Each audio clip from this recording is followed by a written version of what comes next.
So hi friends, ఎలా ఉన్నారు మీరంతా? హోప్ మీ అందరూ బాగానే ఉండాలని కోరుకుంటున్నానండి. సో గైస్, నేను మ్యారేజ్కి వెళ్ళని చెప్తే చాలా మిత్రులు నాకు కామెంట్లో మెసేజ్లో పెట్టారు. సో మేము కూడా మా రిలేషన్స్ ఫ్రెండ్స్ పెళ్ళిళ్ళు అయిపోతున్నాయి, కానీ మేము వెళ్ళలేకపోతున్నాం, మిస్ అయిపోతున్నాం అని చెప్పి.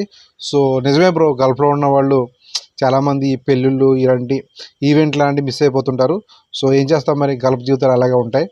బాధ్యతలు, బరువులు, బంధాలు, బాధ్యతలు మీదేసుకుంటే కొన్ని వదులుకోవాలి తప్పదు. సో ఫస్ట్ ఒకటి విషయానికి వెళ్తే ఈద్ అల్ ఫితర్ హాలిడేస్ 3 నుండి 5 రోజుల వరకు ఉంటుంది. గవర్నమెంట్ సెక్టర్లో కొంచెం ఎక్కువగా ఉంటాయి, ప్రైవేట్ సెక్టర్లో కొంచెం తక్కువ ఉంటాయి అనమాట. తర్వాత మార్చి 30కి ఈద్ అల్ ఫితర్ మేబీ అది కన్ఫర్మ్ చేస్తారు. సో తర్వాత డ్రైవర్ మిత్రులు ఒక ముఖ్యమైన అప్డేట్ అండి. ఫ్రంట్ సీట్లో పిల్లల్ని కూర్చోబెట్టకూడదు. ఇది అందరూ తెలిసిన విషయమే. ఫ్రంట్ సీట్లో పక్కన కూర్చున్న వాళ్ళు సీట్ బెల్ట్ పెట్టుకోవాలి. ఇది అందరూ తెలిసిన విషయం. అయితే ఫ్రంట్ సీట్లో డ్రైవింగ్ సీట్లోనే పిల్లలు ఒళ్ళో కూర్చోబెట్టుకుని డ్రైవ్ చేస్తే ఊరుకోరు కదా, ఫైన్లు వేస్తారు కదా. అలాగే కొందరికి ఫైన్లు వేశారంట. అంటే అరబీ వాళ్ళ పిల్లలు ఫ్రంట్ సీట్లో డ్రైవర్లతో పరిచయం అవుతారు కదా. సో కాదనలేక ఫ్రంట్ సీట్లో ఒళ్ళో కూర్చోబెట్టుకుని డ్రైవ్ చేస్తుంటే ఫైన్లు వేశారంట. జాగ్రత్త అండి, అలాంటి పని చేయొద్దు. సో తర్వాత 11 మంది బెగ్గర్స్ని అరెస్ట్ చేశారండి. వీళ్ళు విజిట్ వీసాలోను ఫ్యామిలీ వీసాలో కువైట్ వచ్చి మరీ అడుక్కుంటున్నారు. సో వీళ్ళని అరెస్ట్ చేశారు కువైట్లో. సో నెక్స్ట్ మనరిష్ ఏరియాలో భూకంపం నమోదైందండి. అంటే నార్త్ వెస్ట్ కువైట్ అంటారు దీన్ని. ఈ ఏరియాలో భూకంపం నమోదైంది. 8 కిలోమీటర్ డెప్త్, భూమిలో 8 కిలోమీటర్ డెప్త్లో ఈ భూకంపం నమోదైంది. ఓకే, సౌదీ విషయానికి వెళ్తే సౌదీలో టోటల్ 9 days హాలిడేస్ అంటండి. ఈద్ హాలిడేస్ 9 days అంట. అంటే గవర్నమెంట్ సెక్టర్, ప్రైవేట్ సెక్టర్లో కొంచెం అటు ఇటుగా ఉంటాయి. అయితే ఈ జుమ్మాలు ఇవన్నీ కలుపుకొని 9 రోజులు హాలిడేస్ వస్తుందంటండి. నెక్స్ట్ ప్రపంచంలో మీకు విషయం తెలుసా, ప్రపంచంలో అత్యధికంగా సముద్ర వాటర్ని ప్యూరిఫై చేసి డ్రింకింగ్ వాటర్గా వాడే దేశం అంటూ ఉంది అంటే అది సౌదీ ఒకటే. నెక్స్ట్ ఒక్క నది సహజంగా ప్రకృతి సిద్ధంగా ఒక్క నది కూడా లేని దేశం అంటూ ఉంది అంటే అది సౌదీ. నెక్స్ట్ సౌదీలో ఉన్న ఈ ల్యాండ్లో 95% ఎడారి, కేవలం 5% మాత్రమే మనుషులు జీవిస్తారు. చూడండి, కేవలం సౌదీలో 5% ప్లేస్లో మాత్రమే మనుషులు జీవిస్తారు, మిగిలినంత ఎడారేనంట. చూడండి ఎంత పెద్ద ఎడారి ఉంటుందో సౌదీలో. నెక్స్ట్ సౌదీలో ప్రతి 100 మంది మగవాళ్ళకి 130 మంది ఆడవాళ్ళు. అంటే ఆడవాళ్ళు పర్సంటేజ్ ఎక్కువ సౌదీలో, మగవాళ్ళ కన్నా ఆడవాళ్ళు ఎక్కువ ఉన్నారు సౌదీలో. నెక్స్ట్ శాలరీస్, కొన్ని కంపెనీలు వర్కర్కి అకామిడేషన్ ప్రొవైడ్ చేయవు, ట్రాన్స్పోర్ట్ ప్రొవైడ్ చేయవు. సో ఇటువంటి యొక్క కంప్లైంట్లు లేబర్ కోర్టులు చాలా వెళ్ళాయండి. అయితే ఇప్పుడు గవర్నమెంట్ వారు కొత్త ఒక అప్డేట్ జారీ చేశారు.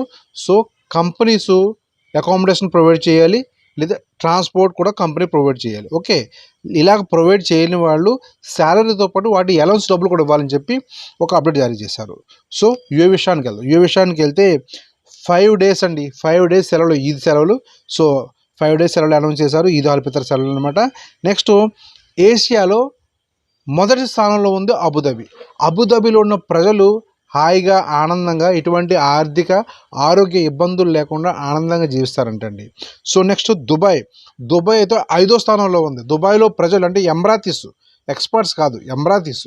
సో హాయిగా, ఆనందంగా, బాగా డబ్బులు కలిగి ఆనందంగా జీవిస్తారండి. ఎంత ఆనందంగా జీవిస్తారంటే దుబాయ్లో ఒక ధనిక వ్యక్తి, ఇతనే ఆ బాబా 7 అనే నెంబర్ ప్లేట్ని 55 మిలియన్ దిరమ్స్కి గెలుచుకున్నాడంట. 55 మిలియన్ దిరమ్స్ అంటే మరి ఎన్ని కోట్లు, ఎన్ని లక్షలు అవుతుందో నాకు తెలియదు. నాకు ఆయన లెక్కలు రావు. ప్లీజ్ ఆయన లెక్కలు చేసిన కొంచెం కామెంట్ చేయండి. సో ఇతను కేవలం ఒక నెంబర్ ప్లేట్కి వేలంపాట్లో 55 మిలియన్ దిరమ్స్ ఇది పే చేసి తీసుకున్నాడంటే 55 మిలియన్ దిరమ్స్. అయ్యి బాబోయ్, ఎంత డబ్బు! ఒరే బాబు, నాకు ఒక్క 2 మిలియన్ దిరమ్స్ ఎవరా, నీకు పెద్ద విగ్రహం పెట్టేసి మిగిలిన డబ్బులు స్టాక్ మార్కెట్లో పెట్టుకుంటాను, లైఫ్ అంతా సెట్ అయిపోద్ది. 55 మిలియన్ దిరమ్స్ కొంచెం కామెంట్లో పెట్టండి, నాకు తెలియదు, అందులో లెక్కలు నాకు రావు. సో వామన్ విషయానికి వెళ్తే 2వ స్థానంలో ఉందండి వామను. ఎటువంటి బాధ్యతలు, బరువులు, బంధాలు లేకుండా, ఇబ్బంది లేకుండా, సుఖంగా, హాయిగా, ఆనందంగా జీవించే ప్రజలు ఉన్న దేశం వామన్ 2వ స్థానంలో ఉంది. నిజమే, గల్ఫ్ వాళ్ళు నిజంగా అదృష్టవంతులే, వీళ్ళ దగ్గర బోల్డ్ డబ్బు ఉంటుంది. సో నెక్స్ట్ ఒక డ్రైవర్ మిత్రుడికి, మన తెలుగు డ్రైవర్ మిత్రుడికి జాబ్ లేక ఇబ్బంది పెడుతున్నాడు. ఓ పక్కన ఆనందంగా ఉన్న దేశం, మరో పక్కన జాబ్ లేక మన తెలుగు మిత్రుడు ఇబ్బంది పడుతున్నాడు.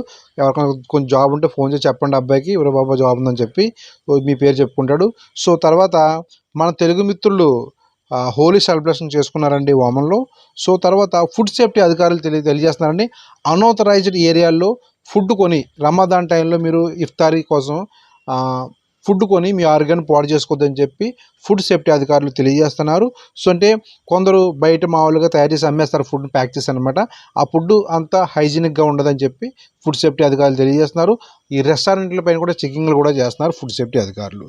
సో నెక్స్ట్ బెహ్రెన్ విషయానికి వెళ్తే ఇల్లీగల్గా ఉన్న, వీసాలు లేకుండా ఇల్లీగల్గా ఉన్న వారిపైన అధికారులు, అంటే వారు అకామిడేషన్కి వెళ్ళి అధికారులు చెకింగ్ చేసి అరెస్ట్ కూడా చేస్తున్నారు. తర్వాత సోషల్ మీడియాలో ఒక మహిళ, అంటే ఒక సోషల్ మీడియా ఇన్ఫ్లుయెన్సర్ అనమాట, ఒక మహిళ, ఈమె ఒక హోటల్ కోసం వీడియో పెట్టింది, చాలా వైరల్ అయిపోయింది బెహ్రెన్లో. ఆమెకు ఫైన్ కూడా వేశారు 1000 బీడీలు. ఆ హోటల్లో ఫుడ్ బాగాలేదు, హోటల్లో పనిచేసే స్టాఫ్ చాలా మూర్ఖులు అని చెప్పి ఒక వీడియో పెట్టింది. ఆ వీడియో బాగా వైరల్ అయిపోయింది, హోటల్లో బిజినెస్ కూడా బాగా డ్యామేజ్ అయిందంట. సో ఆ కోర్టుకు వెళ్తే ఆ మహిళకి ఫైన్ వేశారు. తర్వాత హోలీ బాగా సెలబ్రేట్ చేసుకున్నారండి బెహ్రెన్లో. సో మన ఇండియన్ మిత్రులు చాలామంది బెహ్రెన్ గవర్నమెంట్కి ప్రత్యేకంగా ధన్యవాదాలు కూడా తెలియజేశారు, ఇటువంటి అవకాశం ఇచ్చారని చెప్పి హోలీ బెహ్రెన్లో సెలబ్రేట్ చేసుకున్నారు. సో తర్వాత ఈ బెహ్రెన్లో స్పేస్ జర్నీ, అంతరిక్ష జర్నీ స్టార్ట్ అయిపోయిందండి బెహ్రెన్లో. సో అది ఈ రాకెట్ని లాంచ్ చేశారు స్పేస్లో కూడా. బెహ్రెన్లో లోకల్లో ఈ తయారు చేసిన శాటిలైట్ కూడా సేవలు అందించడం ప్రారంభించింది. సో బెహ్రెన్లో మరికొన్ని కొత్త టెక్నాలజీ కూడా రాబోతుంది త్వరలో. తర్వాత ఖతర్ విషయానికి వెళ్తే మంచి ఆరోగ్యం, మంచి ఆర్థిక వ్యవస్థ, బాధ్యతలు తక్కువ, ఆనందం ఎక్కువ. సో అంటే ఎటువంటి ఇబ్బంది లేకుండా మంచి హైజీనిక్ ఫుడ్ తింటూ ఆరోగ్యంగా ఉంటున్న, ఆనందంగా ఉంటున్న ప్రజలు ఉన్న దేశం అంటూ ఉంది అంటే అది ఖతర్. అది 3వ స్థానంలో ఉంది.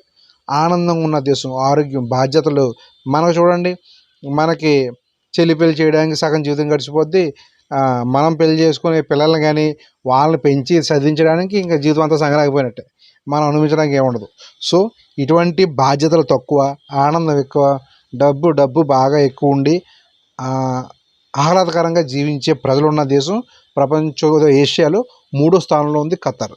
సో తర్వాత 988 మంది ఒకేసారి నమాజ్ చేసే విధంగా రువేస్లో మసీదు ప్రారంభించారండి. మహిళలు పురుషులు కూడా నమాజ్ చేసుకోవచ్చు. తలాబాత్ వారు కస్టమర్స్ యొక్క డీటెయిల్స్ థర్డ్ పార్టీకి షేర్ చేస్తున్నారని చెప్పి ఒక అభియోగం రైజ్ అయింది. సో తలాబాత్ వాళ్ళు రెస్పాండ్ అయ్యారు, ఇటువంటిది ఏం లేదు, ఇటువంటి పని ఎప్పుడు చేయమని చెప్పి మా కస్టమర్స్ యొక్క అడ్రస్ ఇలాంటివన్నీ గోప్యంగా ఉంచుతామని చెప్పి తెలియజేశారు. సో తర్వాత ఇఫ్తారీ టైంలో ఎవరైతే ప్రయాణికులు వస్తారు కదా ఎయిర్పోర్ట్కి, ఇలాంటి వాళ్ళకి ఇఫ్తారీ మీల్స్ ఇచ్చి మరీ పంపిస్తున్నారండి ఎయిర్పోర్ట్ నుండి. సో గైస్, ఇదండి సంగతి. మన నెక్స్ట్ వీడియోలో మళ్ళీ కలుద్దాం. అంతవరకు బాయ్.